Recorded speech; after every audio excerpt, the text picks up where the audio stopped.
Radio Sucesos 101.7 FM presenta su noticiero Sucesos con Milton Pérez y Verónica Larrea. Un periodismo libre para una democracia plena.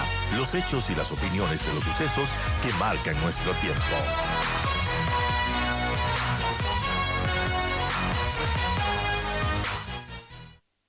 Gracias a Jeremy Usca, él es vocero de Generación Futura y nos va a dar, bueno, su visión. Primero quisiera empezar con Jeremy, su visión de todo lo que está pasando, cómo lo vivió Jeremy, este asesinato del candidato presidencial Fernando Villavicencio. ¿Cómo te sientes, Jeremy, con todo esto que está pasando, que está lastimando a la democracia de nuestro país? Bienvenido y lo escuchamos. Muy buenos días a todos, muy buenos días. Sí, la verdad, muy consternado por la situación. Yo estaba el día de ayer en una radio en Guayaquil, específicamente en Urdesa, y en ese momento, lógicamente, estábamos realizando la entrevista sobre el tema del Yasuní, y hacemos un corte y me dicen, ok, parece que ha habido una noticia, ha habido un atentado contra un candidato. Entonces uno dice, bueno, ¿quién será el candidato? ¿Qué sucedió? Mencionaron que era Villavicencio, mandaron a corte musical. Y ya en el momento pues se decía que no era así, que era un atentado, que posiblemente había sido quizá otra persona. Entonces uno no sabía. Yo entré justamente a Twitter y ahí vi la situación. Lógicamente ya pasaron los videos, ya no quise ver el resto. Lógicamente volvimos al aire, ya dimos unas palabras respecto al tema y cerramos el programa. Y sí, la verdad, como joven, me duele sentir que estamos en una situación como, bueno, uno ha visto los libros, la historia, ver lo que sucedía en Colombia cuando se mataban candidatos. Entonces, indiferentemente de la línea política de quien esté allí, creo yo que es un hecho que debe ser repudiado por todos los candidatos, por todo el país, y que ojalá no se politice, ojalá no sean los candidatos los que politicen la muerte de un ecuatoriano para fines políticos. Ojalá eso no pase. Eso es lo que yo podría decirle como joven respecto al tema de lo que sucedió ayer, y ojalá el país utilice este momento para unirse, la verdad, en verdad, contra digamos que esto que afecta a todos. Al final, hasta los candidatos se ven afectados, y es muy, muy triste, la verdad. Sí, una situación que nos ha dejado consternados, que estamos de luto en este 10 de agosto con Mediasta. Y bueno, Jeremy, el presidente lo dijo ayer en cadena nacional, las elecciones tienen que desarrollarse, no se van a suspender. Y esto implica que, bueno, el 20 de agosto estaremos yendo a las urnas y también estaremos votando por esta consulta popular. ¿Cuál es su criterio y su postura respecto a esta consulta popular que también nos hacen a los ecuatorianos? De se debe dejar o no bajo tierra el petróleo que ya se está explotando en el bloque del Yasuní ITT. Claro, como justamente como se mencionaba, las elecciones al final van a estar, y lógicamente este 20 de agosto votamos por lo que ocurre en el Yasuní. Personalmente, mi postura y la que hemos analizado justamente con mis compañeros es la de votar no. ¿Por qué? Porque el país pierde mucho más con el sí de lo que uno piensa. Existen justamente estos movimientos ambientalistas que han mencionado los efectos ambientales. ¿Cuál es el problema con esto? Que no mencionan que de ganar el sí no se va a recuperar ese 0.01% del Parque Nacional que está siendo, que estuvo afectado desde hace 10 años. Eso no se va a recuperar. Pero de ganar el sí, digamos que, por así decirlo, no se recupera eso, pero además perdemos 1.200 millones de dólares.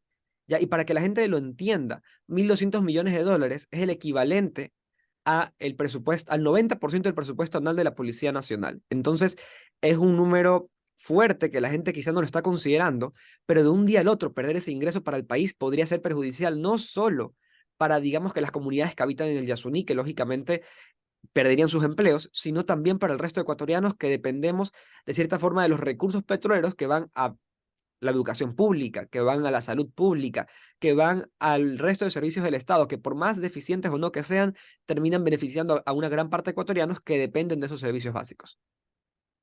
Y bueno, también ahí no solamente lo del Yasuní, en Quito se nos va a consultar también sobre el tema minero en la zona del Chocó andino. Usted, Jeremy, ¿cómo ve esa postura? Si bien no está en su jurisdicción, digamos, no va a decidirlo, y se cree que deba también limitarse, prohibirse la minería en esa zona. Claro, aquí hay que entender algo. El tema es los relatos por los cuales se nos está llamando a estas consultas. Lógicamente, como usted menciona, el tema del Chocó andino no está en mi jurisdicción, pero la verdad es que en ese sentido yo también recomendaría que se continúe con la actividad. ¿Por qué? Porque hay que entender una situación, al menos como yo lo veo, lógicamente, ya al final la decisión es del pueblo de Quito, pero hay que ver que al final toda esta actividad de manera legal tiene protocolos y tiene protocolos justamente para evitar el daño ambiental. Por eso existen justamente este tema. Ahora, ¿qué ocurre cuando por lo general se prohíben estas actividades que se terminan realizando a veces de manera ilegal y ahí sí con perjuicios mucho más grandes? Entonces, a veces, digamos que la medicina suele ser peor que la enfermedad.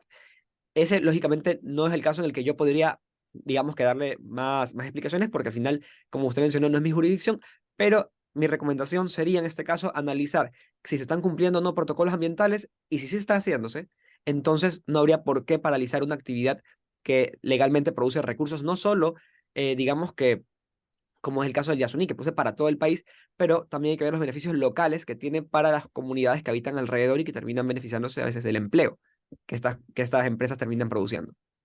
A muchos he dicho también, Jeremy, respecto a las zonas mega diversas que son tanto el Chocó andino como el Yasuní, con más medida, ¿no?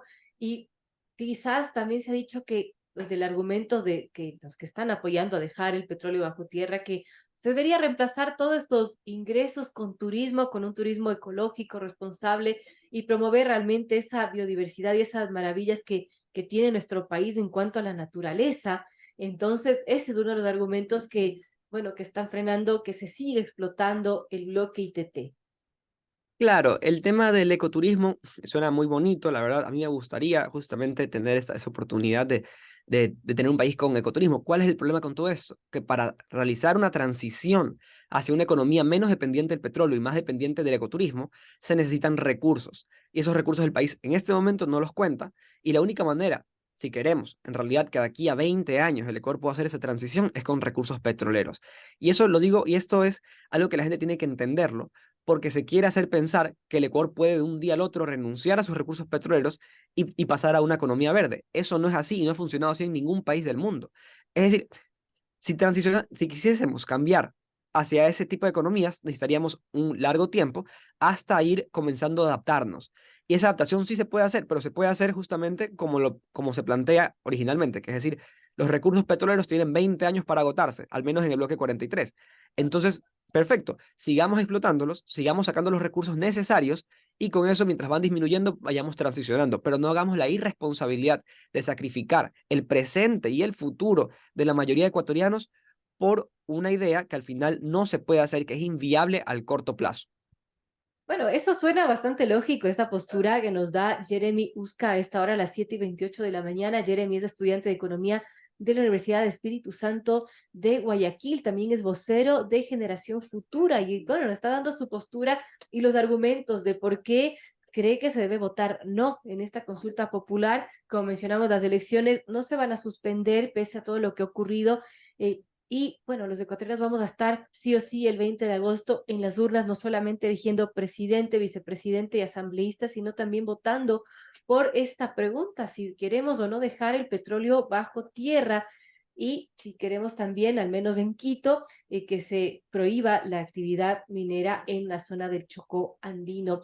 Entonces, bueno, Jeremy nos dice, se debería dar una transición, ¿no? Porque eso sonaría lógico, la Corte Constitucional de ganar el sí les da un año para sacar toda esa inversión que ya está instalada y que, bueno, está funcionando de momento, pero hay los expertos que dicen que sería muy poco tiempo para extraer todo lo que ya se instaló en su momento. Claro, hay que entender justamente que lo que propone la Corte Constitucional es impracticable. Es decir, no se puede sacar la estructura en un año. Entonces, de por sí ya comenzamos con algo que parte de ser ilógico. Ahora, ¿cuál es el riesgo en todo esto? Más allá de que Petroecuador no pueda sacarlo, eso tiene un costo. Para el país son cerca de 500 millones de dólares que tendremos que desembolsar el primer año para hacer que Petroecuador logre desmontar todo ese aparataje. Entonces, el país lógicamente va a tener que hacer un desembolso de 500 millones, pero además perdemos 1.200 millones de exportaciones. Entonces, lógicamente, ¿quién va a tener que pagar todo eso? Al final son los ecuatorianos y la gente no lo está viendo así, porque lógicamente, y yo entiendo el razonamiento de muchas personas, yo he estado justamente concientizando en colegios, concientizando en la universidad, en otros espacios. Justamente el otro día estuve en Quito y conversaba con un chico que estaba sacando una publicidad del no y argumentábamos el tema.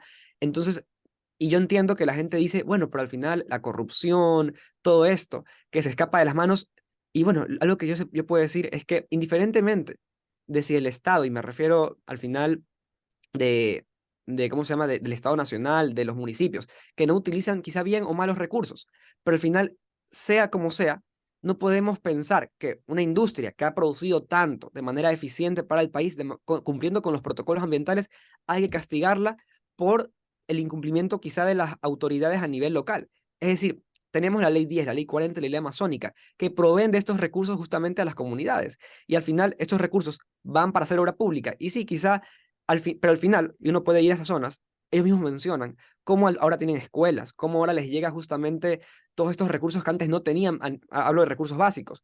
Y ayer fue justamente algo que se viralizó un poco, las declaraciones del abogado de Yasunidos, si no me equivoco es Ramiro Ávila. Él mencionaba y se quejaba y decía que está mal que hemos llevado electricidad y agua a las comunidades indígenas, que él decía que lastimosamente se están pareciendo, digamos que más a nosotros en el sentido, y así, lastimosamente, declaraciones que hacen ver a las comunidades como que si no pudiesen progresar. Justamente este señor, que es abogado de Estados Unidos, y lo pueden buscar, el video está ahí subido, él mismo menciona que por qué les estamos llevando una educación que les está haciendo olvidarse de trepar árboles, porque ahora están comenzando a tener una educación como el resto del país. Entonces, ellos están felices, y lo han mencionado en declaraciones, que están felices porque ahora tienen cosas que antes no tenían, tienen un estándar de vida que ha mejorado gracias a las aportaciones del petróleo, pero luego llegan los abogados ambientalistas desde una élite que está justamente quizá, puede ser en las grandes ciudades como Guayaquil, Quito, a decirles, ustedes no necesitan educación, ustedes no necesitan electricidad, ustedes no necesitan agua, y tenemos que sacar la petrolera, que es su única fuente de empleo. Entonces me parece que es una situación completamente irresponsable, inhumano, y me duele que el país pueda estar a punto de decidir sobre la vida de tantas personas que dependen de esta actividad tan importante. Bien, amigos, a las 7:33 conversamos con Jeremy Usque, estudiante de Economía de la Universidad de Espíritu Santo, vocero de Generación Futura. Nos está dando como joven su criterio respecto a la consulta popular. Y bueno, hemos hablado ampliamente sobre esta situación del Yasuní, Jeremy, también algo del Chocó andino. ¿Y qué nos puede decir respecto a la situación de la democracia en general? Hemos visto temas lamentables con el asesinato de Fernando Villavicencio. Ya suman 3 hechos de asesinatos. Por ejemplo, el de Agustín Intriago, el de otro candidato de Rider Sánchez, en poco tiempo. ¿Cómo se siente usted a tener que, bueno, ir a las elecciones en esas condiciones y también ver al país con la consternación en la que está sumido en este momento?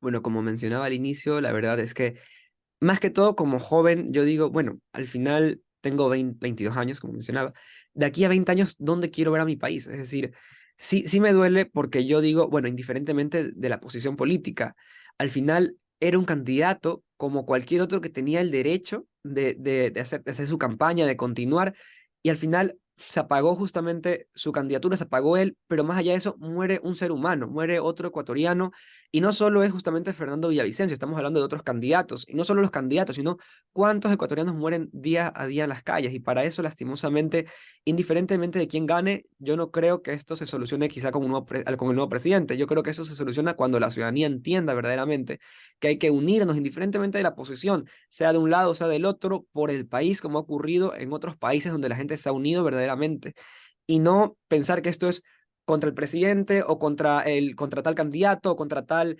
político, porque si este político me cae mal, entonces no me importa lo que esa persona propone, si es para bien o para mal. Entonces, yo creo que de lado y lado, sin decir banderas ni nada, se debe comenzar a llegar a la unidad, porque lastimosamente el país se nos está yendo de las manos, se está desangrando, y esto sale de banderas políticas. Ahora, un poco aquí, volviendo quizá al tema a la consulta, se nos está consultando sobre un tema importante.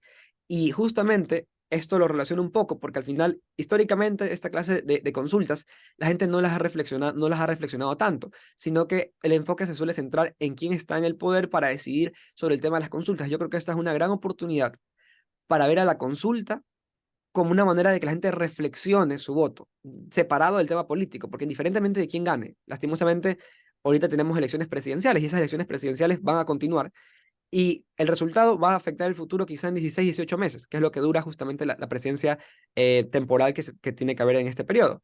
Pero la decisión del Yasuní y la del Chocó Andino es para el resto de la historia del Ecuador. Es decir, la decisión que tengamos a nivel de esta consulta popular va a definir el futuro de los recursos del país de aquí siquiera a 20 años, es decir, posiblemente hasta que yo tenga ya, sea un señor de casi 40 y pico, 50. Entonces, lógicamente, me preocupa porque si en este momento con los recursos que hay ocurren estas situaciones, ¿cuánto peor sería si reducimos en 1.200 millones los ingresos, o sea, quiero decir, las exportaciones del país? Estamos hablando de que 1.200 millones, como yo decía en un principio, es el 90% del presupuesto de la Policía Nacional. Entonces yo deseo que la gente concientice. Yo por eso hago campaña por el no en este momento, porque yo tengo la esperanza de que un mejor Ecuador es posible, pero con recursos bien administrados. Entonces, por eso yo concientizo a la gente de este tema. Y un Ecuador unido, que es el mensaje que también nos ha dado Jeremy en esta mañana. Gracias, Jeremy, por darnos su criterio respecto a la consulta popular, pero también a esta grave y lamentable y condenable situación que se vivió ayer con el asesinato de Fernando Villavicencio, que, bueno, es un atentado en realidad a la democracia. Ayer lo dijo la presidenta del Consejo Nacional Electoral.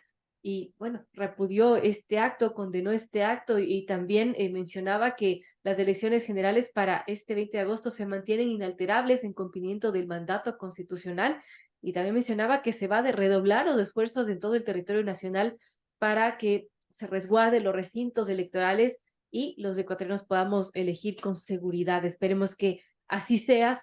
Nos quedan apenas 10 días para esta jornada electoral, así que bueno, mucha expectativa sobre esto. Gracias, Jeremy Usca, estudiante de Economía de la Universidad de Espíritu Santo, vocero del Grupo Generación Futura. Gracias por darnos ese aporte y ese mensaje también.